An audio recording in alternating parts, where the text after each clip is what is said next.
हरै बाराव जादों दाउला दाउखासिखौ अखानायै मोनजाहैदों आं बासिखौ मोनामसुबाय आङो सोलाबाय आसिखौ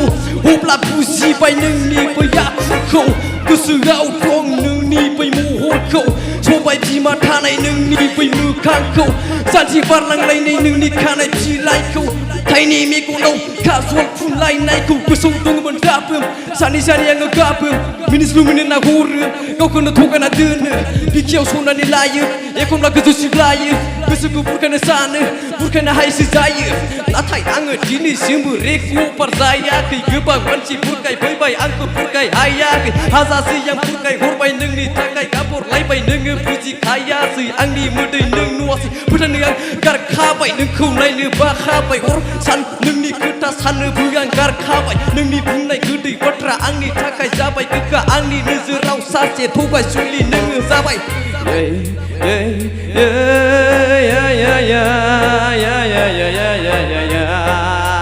na na na na na na